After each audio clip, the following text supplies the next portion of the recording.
AI से मनचाहा जवाब पाना कभी-कभी बड़ा मुश्किल हो जाता है ना? खैर, आज हम उसी सीक्रेट फॉर्मूले को समझने वाले हैं जिससे एआई से हर बार बेहतरीन और भरोसेमंद नतीजे मिल सकते हैं। कभी ऐसा हुआ है कि एआई से कुछ पूछा और जवाब कुछ और ही आ गया, या फिर बिल्कुल एकदम रैंडम? अगर ऐसा होता है तो जान लीजिए कि ये एक बहुत ही आम बात है। तो फिर इसका हल क्या है? देखिए, मजे की बात तो ये है कि प्रॉब्लम एआई में नहीं, बल्कि हमारे प्रॉम्प्ट में है। मतलब हमारे सवाल पूछने के तरीके में। अगर हम अपने निर्देश देने का तरीका सुधार लें, तो नतीजे वो तो अपने आप बेहतर हो जाएंगे। इसका जो समाधान है ना, वो एक खास फॉर्मूले में छिपा हुआ है। आज हम एक ऐसा तरीका सीखने वाले हैं जो एआई की पूरी क्षमता को अनलॉक कर देगा। इससे फर्क नहीं पड़ता कि कोई मार्केटर है, डिजाइनर है या फिर कोई बिजनेस ओनर। और इसे कहते हैं परफेक्ट प्रॉम्प्ट स्ट्रक्चर फॉर्मूला। जी हाँ, यही वो चाबी है जिससे बेहतरीन एआई आउटपुट का ताला खुलता है। तो चलिए, इसके हर हिस्से को ना एक एक करके समझते हैं। तो ये जो जबरदस्त फॉर्मूला है, ये 7 हिस्सों से मिलकर बना है। और यकीन मानिए, ये 7 स्टेप्स मिलकर एआई आउटपुट को पूरी तरह से बदल सकते हैं। तो ये हैं इस फॉर्मूले के 7 हिस्से: भूमिका यानी रोल, उद्देश्य यानी ऑब्जेक्टिव, फिर संदर्भ यानी कॉन्टेक्स्ट, आवश्यकताएं मतलब रिक्वायरमेंट्स, सीमाएं यानी कंस्ट्रेंट्स, आउटपुट का प्रारूप यानी आउटपुट फॉर्मेट, और आखिर में उदाहरण एग्जाम्पल। बस यही वो ढांचा है जो हमें बेहतरीन नतीजों तक ले जाएगा।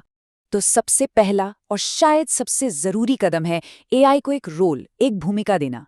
उसे ये बताना है कि वो एक एक्सपर्ट हैं, मान लीजिए एक बिजनेस कंसल्टेंट, और उसे सोचना और काम भी बिल्कुल उसी तरह करना है। अब आता है अगला कदम, एआई को एक साफ साफ लक्ष्य देना। उसे बिल्कुल क्लियर बताना है कि उससे करवाना क्या है। जैसे एक बिजनेस प्लान तैयार करो। देखिए, अच्छे नतीजों के लिए ना एआई को कॉन्टेक्स्ट मतलब संदर्भ देना बहुत बहुत ज़रूरी है। उसे ये बताना होगा कि ये काम किस बिजनेस के लिए है, इसे कौन देखेगा या पढ़ेगा, और इसका आखिरी मकसद क्या है। अब बात करते हैं आउटपुट की ज़रूरतों की। मतलब जवाब का टोन कैसा होना चाहिए, एकदम प्रोफेशनल या थोड़ा दोस्ताना, भाषा कैसी हो, ये सब पहले ही बता देना है। अब बारी है एआई के लिए कुछ हदें, कुछ सीमाएं तय करने की। उसे साफ साफ बताना है कि जवाब में क्या क्या नहीं चाहिए। इससे होता यह है कि जो भी फालतू जानकारी है वो अपने आप हट जाती है। इसके बाद हमें तय करना है आउटपुट का फॉर्मेट। मतलब जो जवाब मिलेगा वो कैसा दिखना चाहिए, एक लिस्ट की तरह या एक केबल में या फिर एक पूरे पैराग्राफ जैसा, ये भी पहले ही बता देना है। और आखिर में आता है उदाहरण। देखिए, ये ज़रूरी नहीं है, ऑप्शनल है, लेकिन बहुत पावरफुल है। अगर एआई को एक सैंपल दे दिया जाए कि बिल्कुल ऐसा जवाब चाहिए, तो नतीजा और भी ज़्यादा सटीक मिलेगा। चलिए, अब थ्योरी बहुत हो गई, अब इसे एक्शन में देखते हैं। कुछ असली उदाहरणों से समझते हैं कि एक कमज़ोर और एक मजबूत प्रॉम्प्ट में आखिर फ़र्क क्या होता है। ज़रा यहाँ देखिए, फ़र्क कितना बड़ा है। एक तरफ है इंस्टाग्राम कैप्शन लिखो, कितना कमज़ोर प्रॉम्प्ट है। वहीं दूसरी तरफ एक सोशल मीडिया एक्सपर्ट की तरह एक फिटनेस ब्रांड के लिए कैप्शन बनाओ। ये हुआ एक मजबूत प्रॉम्प्ट जो एकदम सटीक नतीजा देगा। आइए एक और उदाहरण देखते हैं।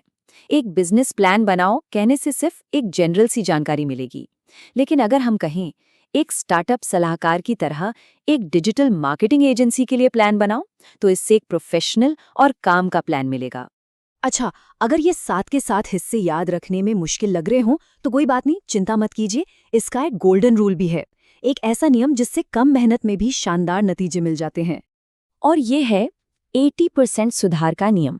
इसका सीधा सा मतलब ये है कि सिर्फ कुछ जरूरी चीजें जोड़कर ही आउटपुट को 80% तक, जी हाँ, 80% तक बेहतर बनाया जा सकता है। जरा सोचिए इसके बारे में। सिर्फ 3 चीजों पर ध्यान देना है और नतीजे 80% बेहतर हो जाएंगे। ये कितना कितना असरदार हो सकता है। तो सवाल उठता है कि वो 3 सबसे जरूरी चीजें क्या हैं? बहुत आसान है, बस ये 3 बातें याद रखनी हैं। एआई को उसकी भूमिका बताइए, उसे सही संदर्भ दीजिए और उसे मनचाहा आउटपुट फॉर्मेट बताइए। बस सिर्फ इतना करने से ही नतीजों में जबरदस्त सुधार दिखेगा। तो फिर इन सारी बातों का सार क्या निकलता है? अगर एक शब्द में कहूं तो वो है क्लैरिटी, यानी स्पष्टता। तो बस ये एक बात हमेशा याद रखनी है, एक स्पष्ट प्रॉम्प्ट का मतलब है एक शक्तिशाली परिणाम। जितना साफ हमारा निर्देश होगा, नतीजा उतना ही दमदार मिलेगा।